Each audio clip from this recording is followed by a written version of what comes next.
الحمد لله وكفى وسلام على عباده الذين اصطفى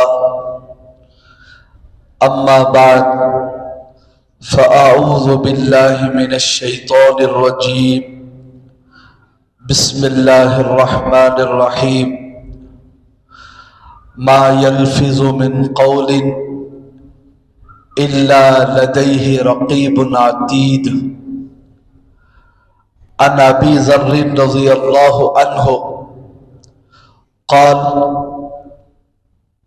أوصني يا رسول الله قال أوصيك بتقوى الله فإنه أزين لأمرك كله قلت زدني قال عليك بتلاوة القرآن وذكر الله عز وجل فإنه نور لك في الأرض وذكر لك في السماء قلت زدني قال عليك بطول السمت فإنه مطردة للشيطان وعون لك على أمر دينك او كما قال علیہ الصلاۃ والسلام۔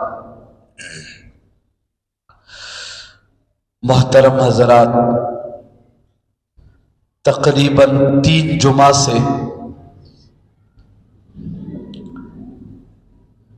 آپ علیہ الصلاۃ والسلام نے حضرت ابو ذر رضی اللہ عنہ کو درخواست کرنے پر جو قیمتی نصیحتیں بیان فرمائے تھے ان نصیحتوں کا تذکرہ چل رہا ہے۔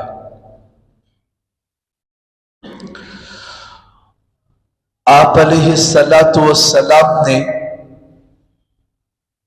سب سے پہلی نصیحت یہ فرمائی کہ تقوی اختیار کر لو، کیونکہ جس کے اندر تقوی آ جاتا ہے اس کے سارے کام بن جاتے ہیں، اور تقوی دل میں پیدا ہوتا ہے، زبان پر نہیں، جسم پر نہیں، دل میں رہنے والی چیز ہے، وہ کسی کے آنکھوں کو نظر نہیں آتا۔ لیکن علماء نے علامتیں بتائی ہیں کہ 4 علامتیں جب اپنے اندر دکھائی دیں تو سمجھ لو کہ دل کے اندر تقوی پیدا ہو گیا ہے، اور اگر وہ چیزیں دکھائی نہیں دے رہی ہیں تو بس زبانی لفاظی ہے، اندر تقوی نام کی چیز ابھی پیدا نہیں ہوئی۔ گزشتہ جمعہ تفصیل سے یہ باتیں بتائی گئی تھی۔ 4 چیزوں میں سے ایک چیز ہے الخوف الجلیل، اللہ کا خوف، مجمع میں بھی تنہائی میں بھی۔ اور دوسری علامت ہے العمل بالتنزیل، شریعت کے مطابق اس کا عمل ہو۔ اور تیسری علامت ہے جو اللہ عطا کرے اس پر راضی ہو جائے، شکوہ شکایتیں گلہ وغیرہ نہ کرے۔ اور چوتھی علامت ہے موت سے پہلے موت کی تیاری میں لگ جائے۔ یہ 4 چیزیں جس کے اندر پائی جاتی ہیں، مطلب یہ ہے کہ اس کے دل میں تقوی ہے، اور اگر نہیں پائی جا رہے ہیں تو اپنے آپ کے بارے میں بڑی فکر کرنے کی ضرورت ہے۔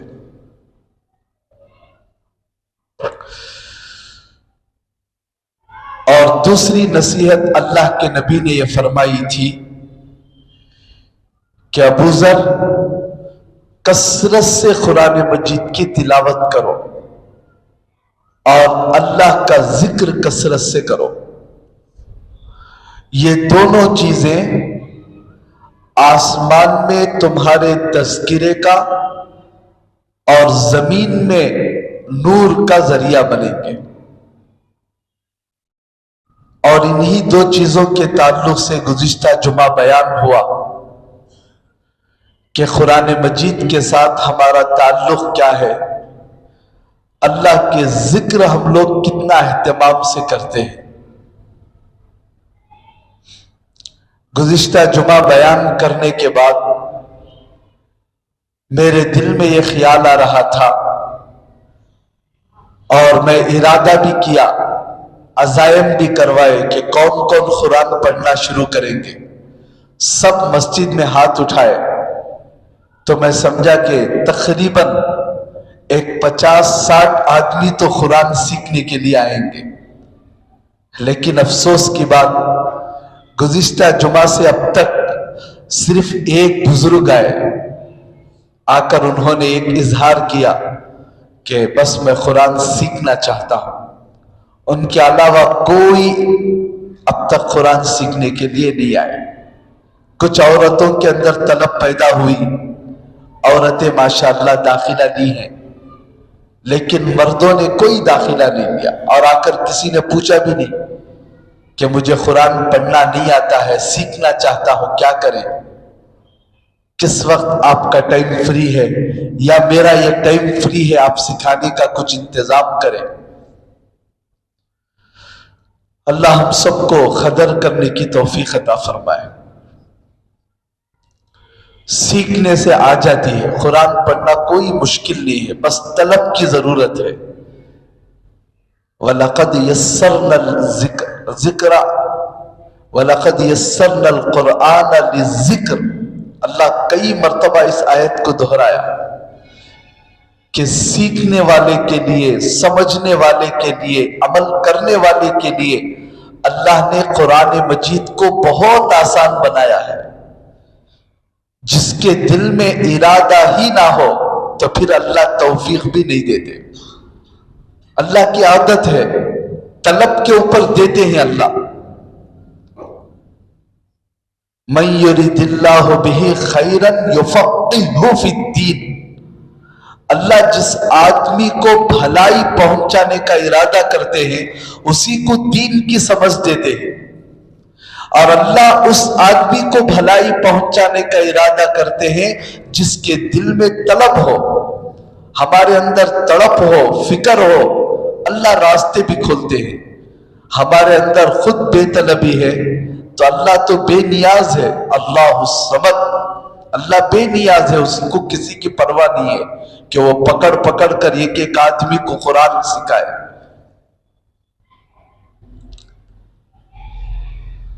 اور دوسری نصیحت میں اللہ کے نبی نے یہ فرمایا تھا، ایک تو قرآن مجید کی تلاوت کثرت سے کرو اور اللہ کا ذکر کثرت سے کرو. اٹھتے بیٹھتے چلتے پھرتے، یہ دونوں چیزیں ہمارے روح کی غذا ہے، دل کی غذا ہے. جیسے جسم کو غذا نہیں ملتی تو جسم کمزور ہو جاتا ہے. کھانا نہیں کھائے ایک دن، دوسرے دن کام کو نہیں جا سکتے، طبیعت کے اندر ہمت نہیں ہوتی. ایسے ہی جب دل کو اس کی غذا نہیں ملتی تو دل نیک اعمال کے لیے تیار نہیں ہوتا، دل اللہ کی اطاعت کرنے کے لیے آمادہ نہیں ہوتا. اس لیے اس کو غذا اس کی پہنچانا چاہیے. اور دل کی غذا اللہ کا کلام اور اللہ کا ذکر ہے. جتنا کثرت سے پڑھیں گے، جتنا کثرت سے اللہ کا ذکر کریں گے، دل کے اندر اتنی قوت پیدا ہوگی. آج ابھی ہماری زبان چل رہی ہے، آج بہت کچھ ہم لوگ کر سکتے ہیں، لیکن یہ زبان بند ہو جائے، ہمارا روح کا ناطہ جسم سے کٹ جائے تو پھر ایک زبان سے ایک سبحان اللہ نہیں کہہ سکتے. آج وقت ہے ابھی بیٹھے بیٹھے ایک تسبیح ہم لوگ پڑھ لیں. مثلا میں بھی پڑھتا ہوں، آپ بھی آہستہ سے پڑھیں. اللہم اغفر لی وللمؤمنین والمؤمنات. بتاؤ کیا ٹائم لگ گیا اس کے اندر. لیکن اللہ کے نبی فرماتے ہیں جو بندہ اس دعا کو ایک مرتبہ پڑھتا ہے، دنیا میں جتنے مسلمان ہیں اتنی نیکیاں اس کے نامہ اعمال میں لکھی جاتی ہیں. شاید 1 ارب یا 2 ارب مسلمان دنیا کے اندر ہیں، صرف ایک مرتبہ اس دعا کو پڑھ لو 1 ارب نیکیاں. کتنی بڑی بات ہے. اللہ کے نبی کے بعد چھوٹی نہیں ہے. اللہم اغفر لی وللمؤمنین والمؤمنات. کتنی نیکیاں مل گئی. سبحان اللہ وبحمدہ سبحان اللہ العظیم. 100 مرتبہ کوئی پڑھتا ہے، اللہ کے نبی فرماتے ہیں سمندر کے جھاگ کے برابر گناہ ہو اللہ اس کو معاف کر دیتے. سچے دل سے 3 مرتبہ استغفار پڑھ لیا، اللہ سب پچھلے گناہ معاف کر دیتے. تو ہم لوگ چھوٹی چھوٹی ان دعاؤں کو خوب اہتمام سے ادا کریں. اللہ کے ذکر کو غنیمت سمجھے. خاص طور پر فجر کے بعد، عصر کے بعد کچھ نہ کچھ اللہ کا ذکر ضرور ہونا چاہیے. یہ 2 وقت اللہ کے بڑے پسندیدہ وقت ہیں. ان 2 وقتوں میں فرشتوں کی ڈیوٹیاں بدلتی رہتی ہیں. یہ 2 وقتوں کے بارے میں اللہ خود اپنے بندوں سے فرماتے ہیں فجر کے بعد، عصر کے بعد تھوڑی دیر مجھے یاد کر لے، میں دن بھر کے تیرے کاموں کو آسانی کے ساتھ بنا دوں گا.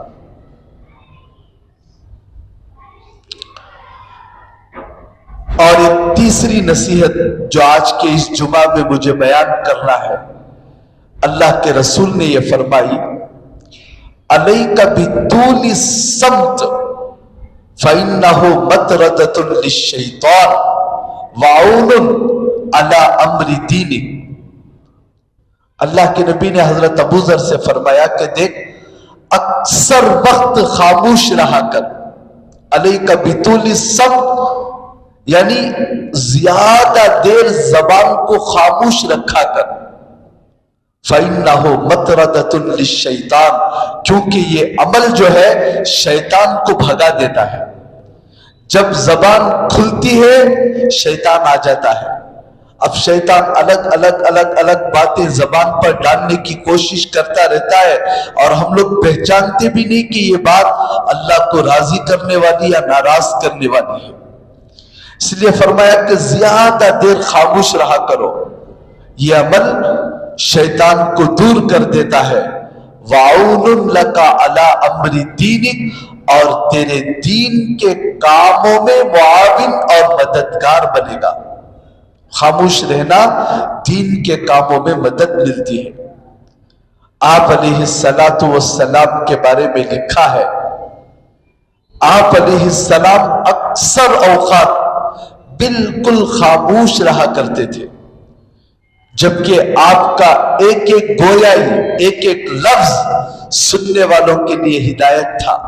آپ بولتے ہو لوگوں کو ہدایت ملتی، آپ چلتے لوگوں کو ہدایت ملتی، ہر عمل آپ کا لوگوں کے لیے ہدایت تھا. اس کے باوجود بھی اللہ کے نبی اکثر اوقات خاموش رہا کرتے تھے. تو آپ نے اپنی امت کو بھی نصیحت کی کہ زبان کو بیکار فضول بکتے نہ رہا کرو، خاموش رہا کرو. ہم لوگ زبان کی اہمیت نہیں سمجھتے. زبان سے نکلا ہوا ایک لفظ اللہ کے پاس کیا اہمیت رکھتا ہے. 70 سال آدمی کسی مندر میں پوجا کر رہا ہے، اللہ کی نافرمانی کر رہا ہے، شرک کے کام کر رہا ہے. 70 سال کے بعد احساس ہوا کہ مجھے اپنی زندگی کو بدلنا ہے، ایمان قبول کرنا ہے. 70 سال کے بعد صرف زبان سے ایک مرتبہ کلمہ پڑھا لا الہ الا اللہ محمد الرسول اللہ، تو اس کے 70 سال کے گناہ مٹ جائیں گے. کیا بڑا کام کیا اس نے، صرف زبان سے کلمہ ادا کیا. اسی طرح ایک اور آدمی 70 سال اللہ کے گھر میں خدمت کیا، عبادت میں اپنی زندگی وقف کیا، پوری زندگی ایمان کی حالت میں گزارا.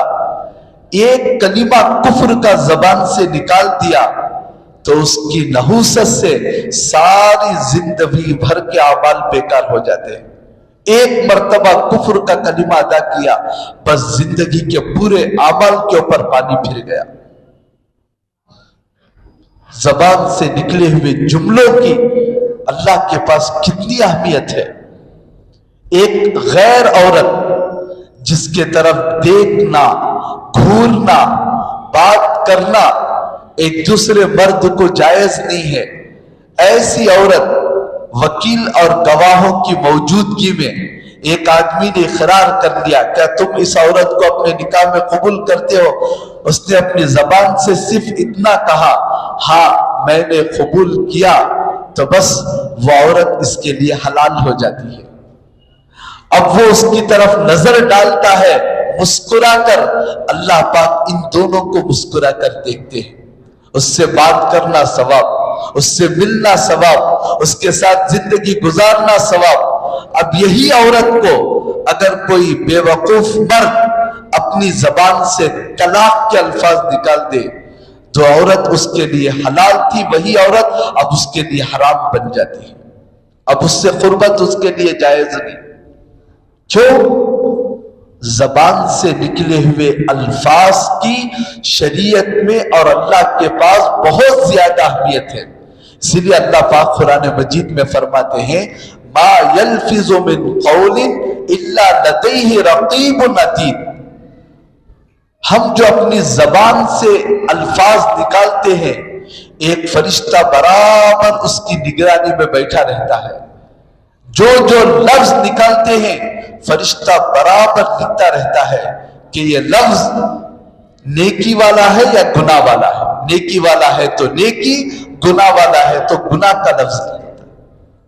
حدیث پاک میں آتا ہے روزانہ ہر دن جب سورج طلوع ہوا، دن روشن ہوا، جسم کے سارے اعضاء، آنکھ، کان، ہاتھ، پیر، یہ سب زبان سے کہتے ہیں اتق اللہ فینا فإنما نحن بک فإن استقمت استقمنا وإن آوججت فآوججنا۔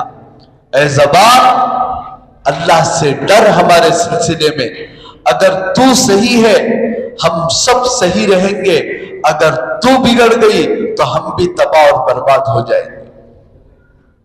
ہم سوچ کر دیکھیں اب کتنے گناہ ہم لوگ اپنی زبان سے ادا کرتے ہیں، احساس تک نہیں ہوتا۔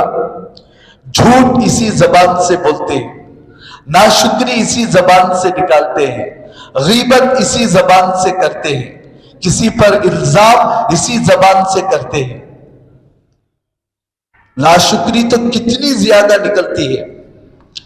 بخاری شریف کے اندر ایک واقعہ لکھا ہے کہ اللہ رب العالمین ایک فرشتے کو بھیجا 3 آدمیوں کا امتحان لینے کے لیے۔ ان میں سے ایک تھا کوڑی، کوڑی کا مطلب برس کی بیماری والا، جس کے جسم پر سفید سفید داغ آ جاتے ہیں اور انگلیاں جھڑ جاتی ہیں، عجیب بیماری ہوتی ہے، اللہ ہم سب کی حفاظت فرمائے۔ کوڑ کی بیمار والا۔ اور ایک تھا گنجا، جس کے سر پر بالکل بال نہیں تھے، نوجوان آدمی تھا لیکن بال نہیں تھے۔ اب جس کو بال نہیں رہتے نوجوان کو پوچھ کر دیکھ لو کیا حالت ہوتی ہے۔ اور ایک تھا نابینا، آنکھیں دکھائی نہیں دیتے تھے۔ تینوں غریب تھے، تینوں بیمار تھے، عیبدار تھے۔ اللہ نے ایک فرشتے کو بھیجا امتحان کے لیے۔ فرشتہ آیا کوڑی کے پاس، پوچھا کہ بھائی تجھے کیا پریشانی ہے؟ اس نے کہا کہ بس اللہ سے دعا کرو کہ اللہ میری یہ بیماری کو دور کر دے۔ تو فرشتے نے ہاتھ پھیرا جسم پر، جیسے ہی ہاتھ پھیرا جو بیماری تھی وہ ختم ہو گئی۔ اور پھر فرشتے نے پوچھا تجھے کون سا مال زیادہ پسند ہے؟ تو اس نے کہا کہ اللہ کرے کہ مجھے اونٹوں کا ایک ریوڑ مل جائے، اونٹنیاں مل جائے۔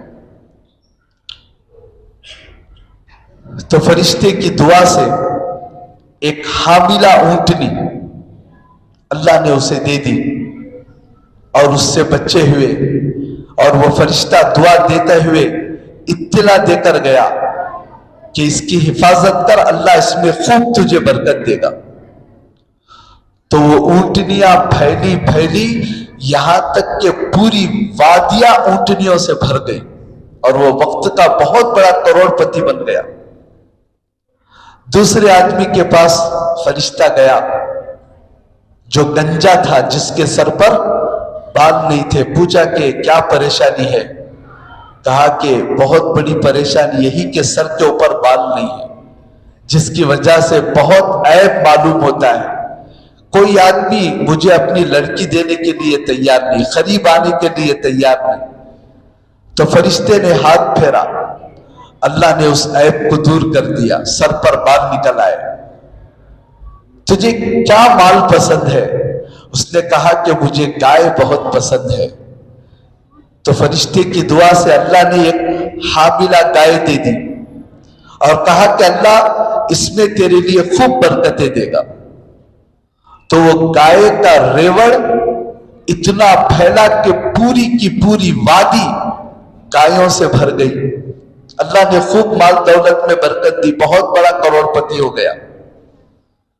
اور تیسرے نابینا کے پاس گیا فرشتہ، پوچھا کہ تیرا کیا مسئلہ ہے؟ کہا مجھے آنکھیں دکھائی نہیں دیتی۔ فرشتے نے ہاتھ پھیرا تو آنکھیں آ گئی۔ پوچھا تجھے کون سا مال پسند ہے؟ کہا مجھے بکریاں پالنا پسند ہے۔ تو ایک حاملہ بکری دے دی، کہا کہ اللہ تجھے اس میں برکت دے گا۔ تو اس کے پاس اتنی بکریاں بھر گئی کہ پوری کی پوری وادی بکریوں سے بھر گئی۔ تینوں کو اللہ نے خوب مال و دولت دیا۔ اونٹوں کا بیپار چلتا تھا، اس کا گائیوں کا چلتا تھا، اور اس کا بکریوں کا۔ چند عرصے کے بعد اللہ نے پھر فرشتے کو بھیجا امتحان کے لیے، جاؤ ان کے پاس۔ تو وہی فرشتہ آیا، اسی شکل میں آیا جیسے پہلے آیا تھا، اور آ کر پہلے تو اس کوڑی سے ملا، کہا کہ میں مسکین ہوں، غریب ہوں، مجھے کچھ کھانے پینے کی ضرورت بھی چاہیے، اور سفر میں جا رہا ہوں، اللہ نے تجھے بہت دولت دے رکھی ہے، اس میں سے ایک اونٹ دے دے۔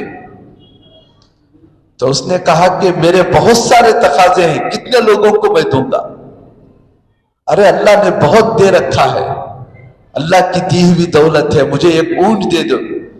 تو وہ کہنے لگا کہ نہیں، مجھے تو اور بھی تقاضے ہیں، اب میرے پاس اتنی فرصت نہیں ہے، نکل جاؤ یہاں سے، ڈانٹنے لگا۔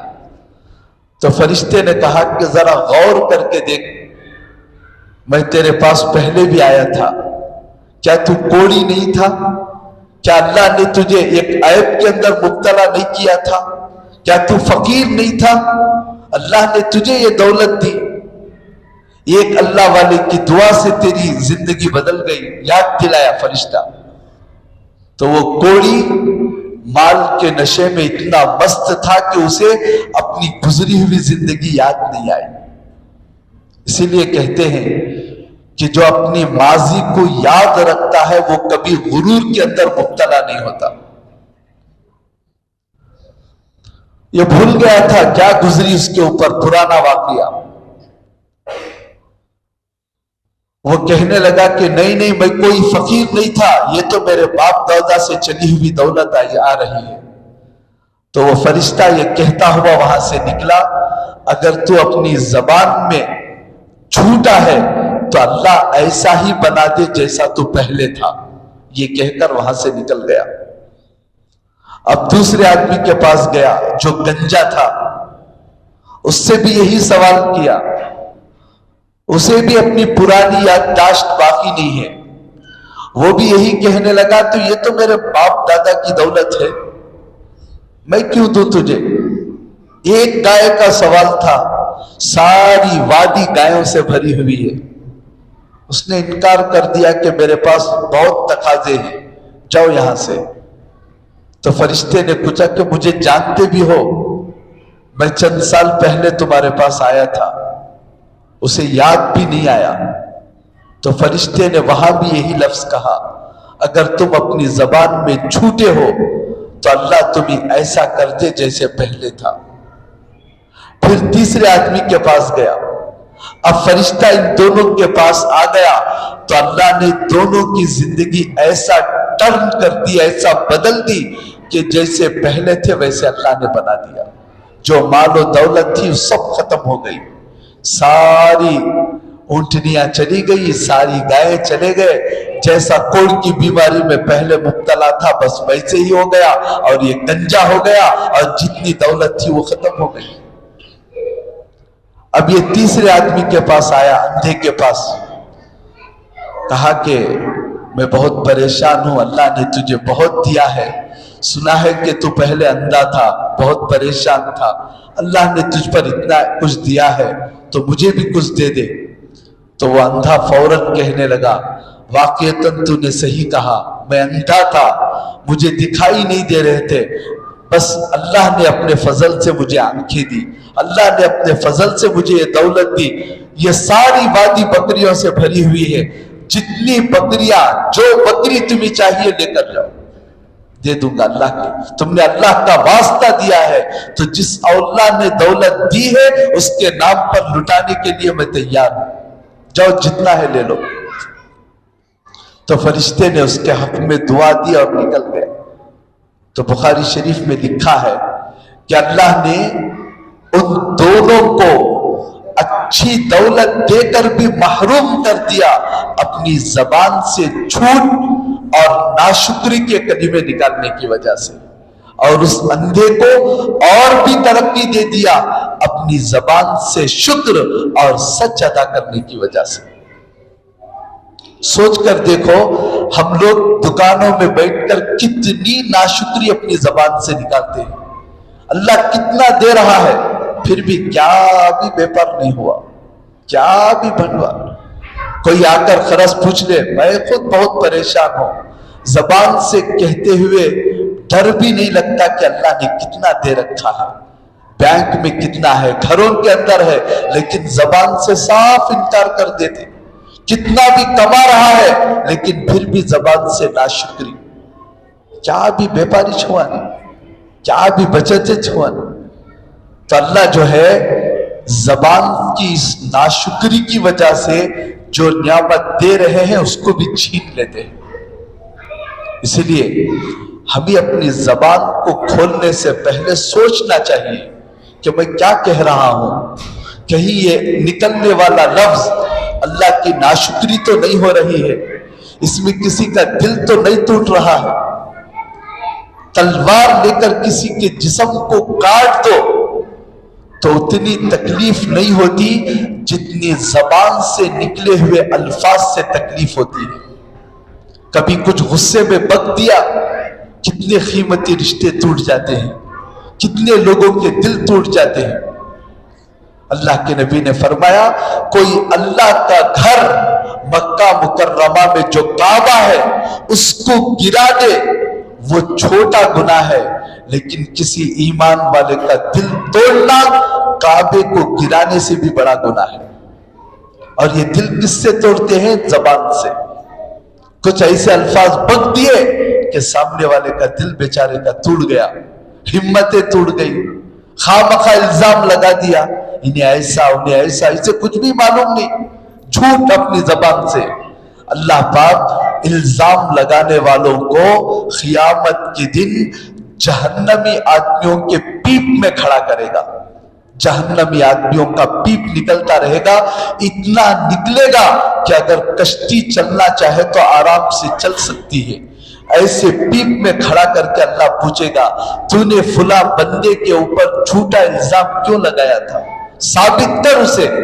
جب تک ثابت نہیں کرے گا یہاں سے تیرے پیر ایک قدم بھی آگے پیچھے نہیں ہوگا۔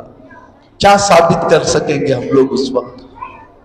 دو آدمی بیٹھے، تیسرے آدمی کی غیبت شروع۔ اب قیامت کے دن اللہ کھڑا کر کے پوچھے گا، کیوں غیبت کی تھی؟ اب غیبت کا بدلہ تو دینا ضروری ہے، نیکیوں سے دینا پڑے گا۔ کیا ملا اس زبان سے ہم لوگ غیبت کر کے؟ کیا ملا زبان سے کسی کو گالی دے کر؟ کیا ملا زبان سے کسی کا دل توڑ کر؟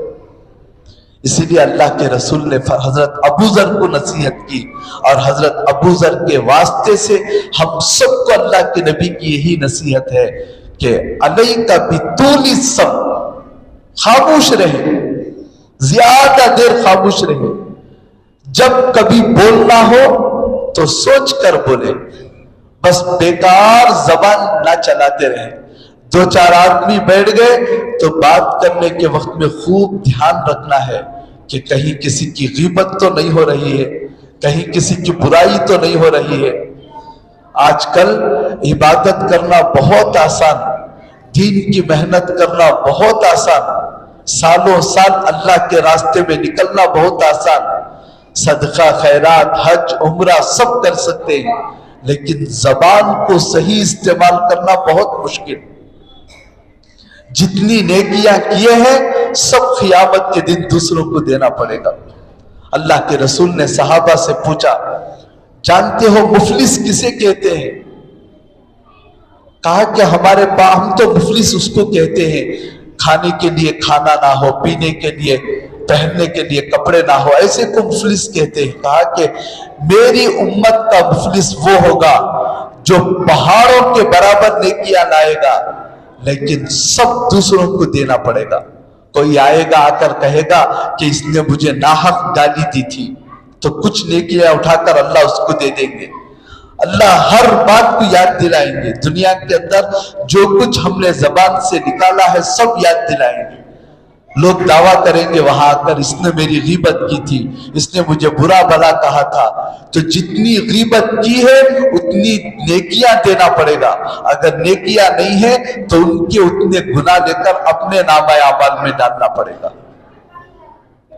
اس لیے حضرت ابو ذر کو اللہ کے نبی نے جو نصیحت کی ہے، ہم بھی اس نصیحت پر عمل کرنے کی کوشش کریں، اپنی زبان کو دیکھ دکھا کر استعمال کریں، بے فائدہ خوب نہ چلایا کریں، اور جب دو چار آدمی بیٹھے اور بھی زیادہ احتیاط سے کہ کسی کی برائی نہ ہو، جو بات ہو سچائی حقیقت کے مطابق ہو، غلط لفظیں، بہتان، الزام، غیبتیں، گانیاں، گانے، برے باتیں، یہ سب کے سب ہمارے نامہ اعمال کو تباہ اور برباد کر دیں گے۔ اللہ سے دعا کریں کہ اللہ ہم سب کو زبان کو صحیح استعمال کرنے کی توفیق عطا فرمائے۔ اللہ کے نبی نے جو نصیحتیں کی ہیں ان نصیحتوں پر عمل کرنے کی توفیق عطا فرمائے۔ آمین وآخر دعوانا الحمدللہ رب العالمین۔